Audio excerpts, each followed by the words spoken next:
ela deve sim fiscalizar rigorosamente o novo governo, nos limites da sua responsabilidade, mas jamais fazer provocações como a que alguns estão insinuando fazer a partir de terça-feira. O Brasil não merece isso. E quem fizer e ousar desafiar a lei e a ordem, ou desafiar o princípio constitucional do respeito à propriedade privada, do respeito ao direito do cidadão, do direito de ir e vir, não vai encontrar pela frente um caminho muito favorável nem positivo. Mas hoje é um dia especial, senador. Hoje é o day after, o dia depois. Já que falamos tanto em fake news, uma expressão inglesa, e o day after também, como o dia D, que foi domingo, e o day after é hoje. E hoje é o dia de dizer, nesta hora, vitoriosos e derrotados precisam baixar a guarda, guardar muito bem as suas bandeiras, porque daqui 4 anos tem uma nova eleição. E daqui até lá, os líderes, os estadistas, precisam, mais do que administrar a crise grave que vive o país e os estados brasileiros, vivem os estados brasileiros, mais do que isso.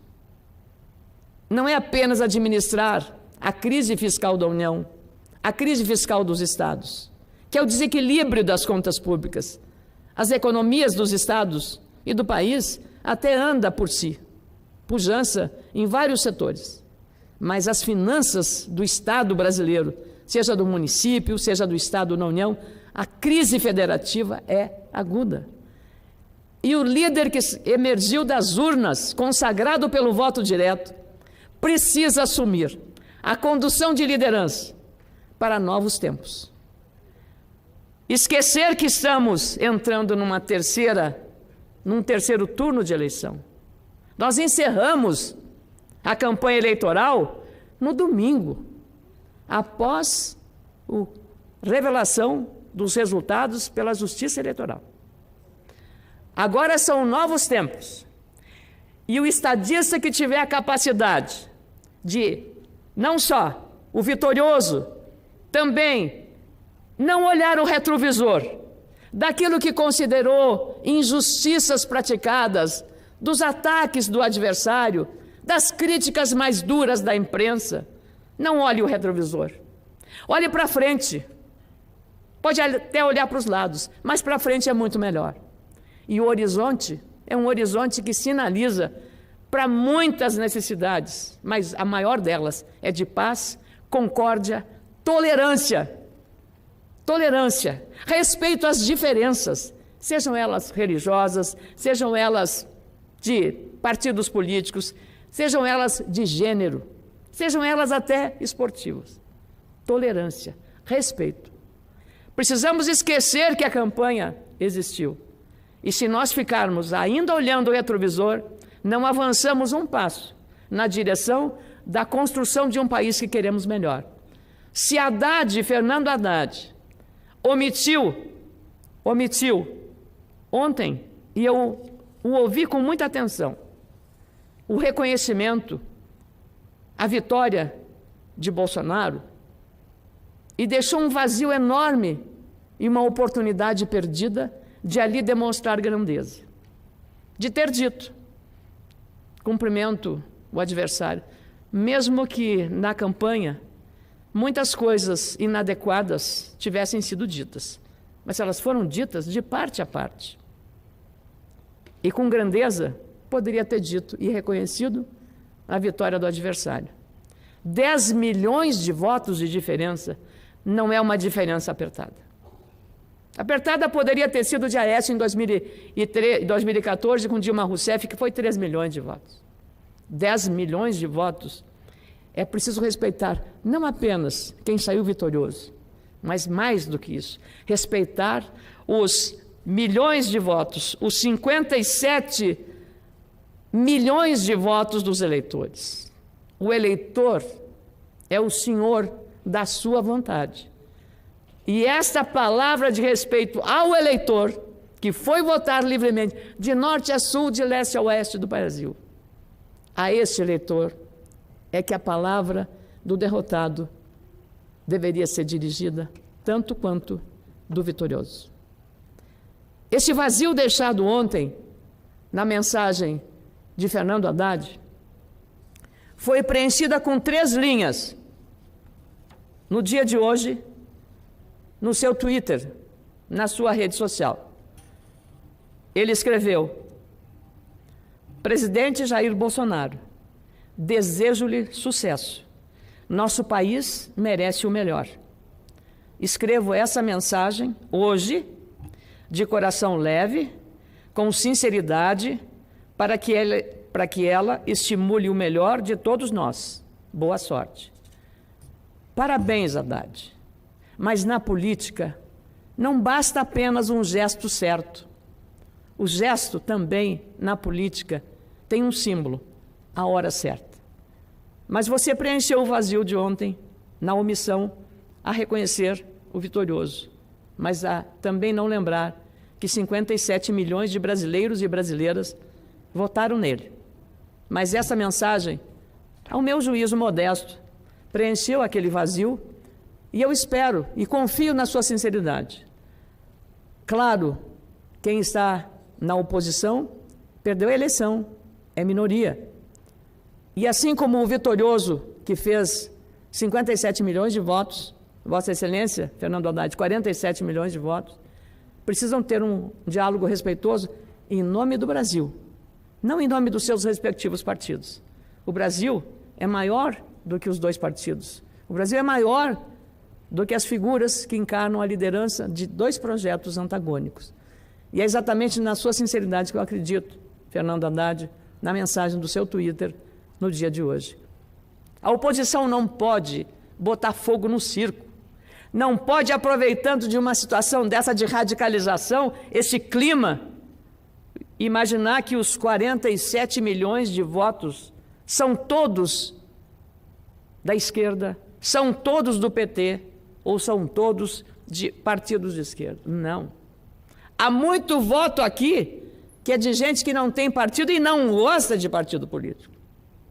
Há muito voto aqui de dúvida, que apostaram acreditando na mensagem do candidato. Não pode o PT pensar que 47 milhões são votos do partido. Estes votos precisam ser respeitados e avaliados aqui neste número. E é exatamente essa a responsabilidade da oposição. A arrogância é um dos maiores adversários da política. A arrogância não é o melhor conselheiro, não é a melhor conselheira. A arrogância, se persistir na conduta da oposição, poderá levar a uma situação como vivemos hoje, daqui a 4 anos. Então é muito importante que esta eleição tenha deixado, senador Regufe, lições verdadeiramente eficazes à compreensão. Por que chegamos nessa radicalização? Por todos os erros cometidos pelo PT. Não teríamos chegado a esse desfecho se tivesse sido outra a mensagem, outra ao governo. O resultado poderia ser diferente. Muito mais uma negativa do que foi a pregação do Partido dos Trabalhadores do que propriamente a escolha, em alguns casos, a escolha das propostas ou da candidatura Bolsonaro, que foi o antagonista mais direto ao petismo. Então, não podemos agora, de novo, olhar o retrovisor. É preciso olhar para frente porque os desafios são maiores. E o presidente Bolsonaro precisará ter a habilidade de fazer um entendimento com o Congresso Nacional de maneira também respeitosa, altiva. O relacionamento com o Poder Judiciário, absolutamente dentro da chamada liturgia do poder. Mas mais que isso, sinceridade, lealdade e confiança. Nas mãos dele está o comando da nação. E essa nação dilacerada por esse processo eleitoral, atacada por fake news, por dúvidas sobre fraude, sobre urnas eletrônicas, por uma facada no meio do caminho, que quase tirou da disputa Jair Bolsonaro. Houve uma tentativa de homicídio, senador. Não foi uma facada qualquer. Então é preciso compreender isso. E é preciso também que a sociedade brasileira respeite o sentimento da população. Eu posso não concordar com tudo que o eleitor deseja, mas eu tenho o dever de respeitar a vontade da maioria.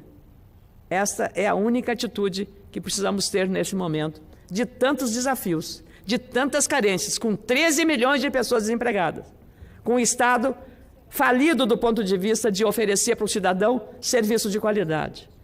E, mais do que isso, a nação, o país, precisa e quer e espera dos seus líderes esta capacidade de olhar para frente, de comandar o país para que ele se reencontre. E a oposição, se quiser sucesso, não adianta a revanche. A revanche vai apenas, a vindita, vai apenas agravar os problemas já graves que nós estamos vivendo.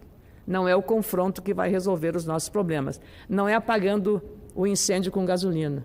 Não é botando fogo no circo. Ao contrário, quanto mais responsável for a atitude da oposição no Brasil, melhor será para a democracia.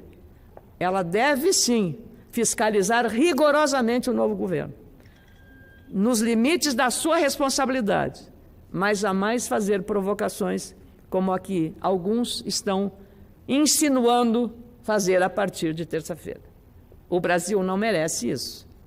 E quem fizer e ousar desafiar a lei e a ordem, ou desafiar o princípio constitucional do respeito à propriedade privada, do respeito ao direito do cidadão, do direito de ir e vir, não vai encontrar pela frente um caminho muito favorável nem positivo.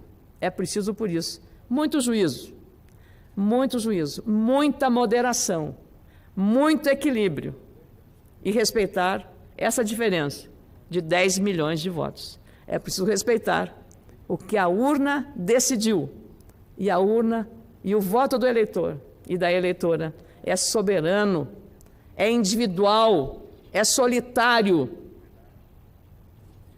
é sigiloso. E isso é o que precisa ser levado em conta, senador Regufe. Nada mais que isso.